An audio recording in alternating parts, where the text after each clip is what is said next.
Hi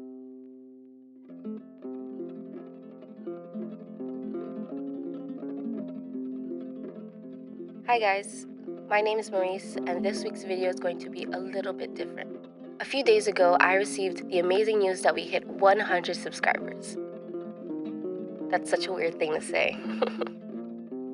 First of all, I want to thank you all, to my 100 losers who decided for some reason that they enjoy my videos. Thank you so much. I figure that since we're celebrating a milestone, I would like to share a bit more about myself with you all, namely the reason why I decided to share part of my life here.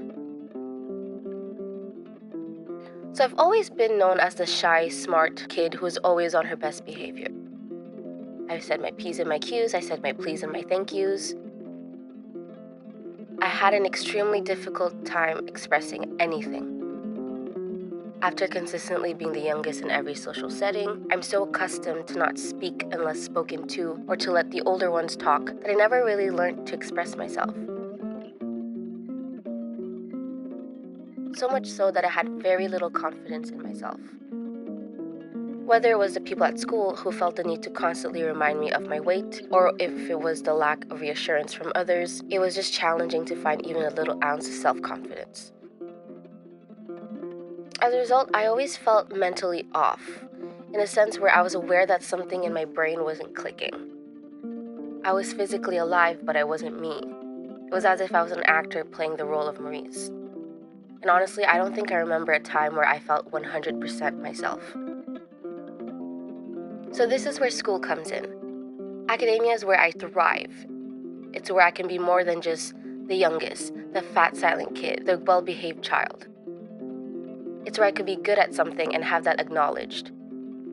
It's where I was judged solely based on intelligence rather than my size or my role.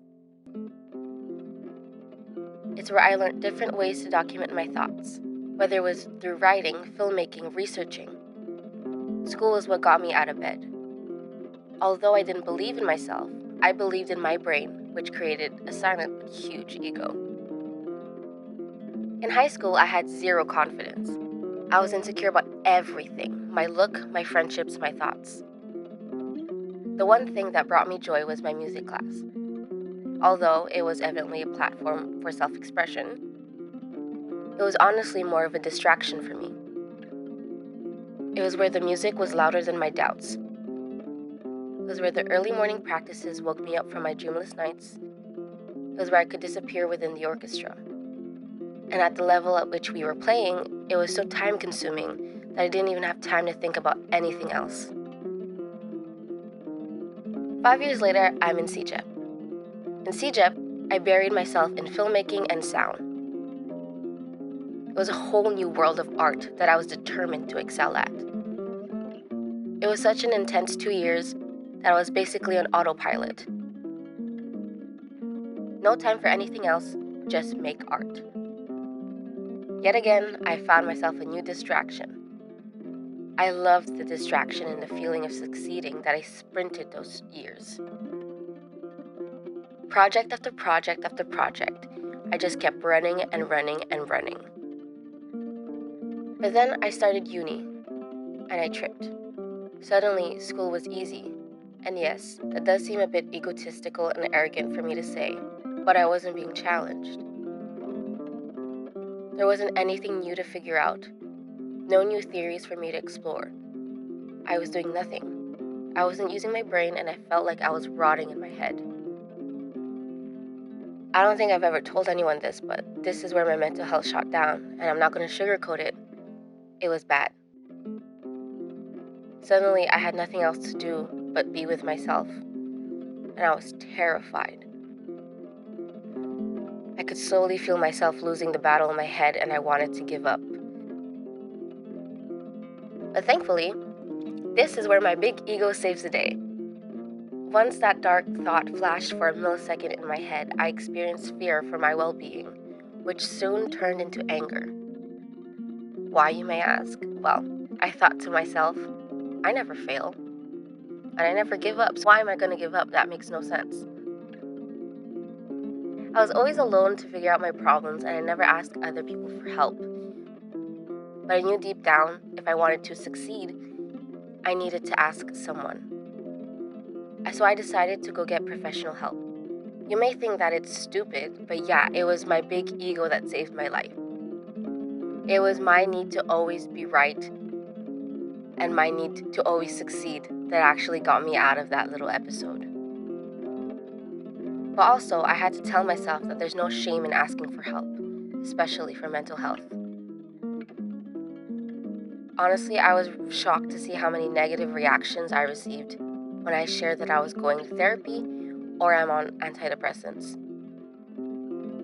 For a moment, I felt so ashamed that I wasn't getting better fast enough or that I needed a drug to get me out of bed. People who I thought closest to me took jabs at the fact that I needed an extra push to better myself. I felt like a burden to everyone. Even so, no matter what they say, I am slowly getting better and I am still getting out of bed. There's no shame in asking for help. The first thing that I was told on this journey was to not care about what other people think. It doesn't matter if I'm no longer nice. It doesn't matter if I'm no longer the shy, smart kid. It doesn't matter if I'm suddenly too loud or if even for 1 second all eyes are on me. Because who cares? I got to thinking about my dreams when I was younger. I wanted to be a singer, I wanted to be a cheerleader, I wanted to be all of these things, but I was too scared to voice out any interest. I wonder what or who I would be if I cared a little less of what other people thought of me. So as the first baby step, I made this channel. One of the biggest things that I wanted to do when I was young was be a YouTuber. I remember locking myself in the bathroom and looking at myself in the mirror and pretend that I'm talking to a camera. I dreamt of meeting new people and building a community, but I was too scared to even try.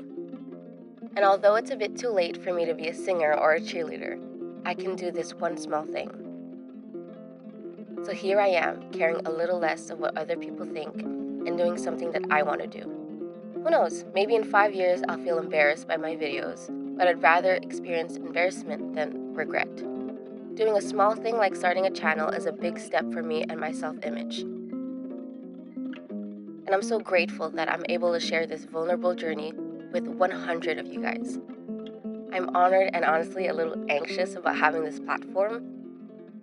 But even if it's 100 or 0 of you guys watching, I'm still doing something that I want to do and I'm forever lucky. So thank you so much again for 100 subscribers. And here's to 100 of us losers.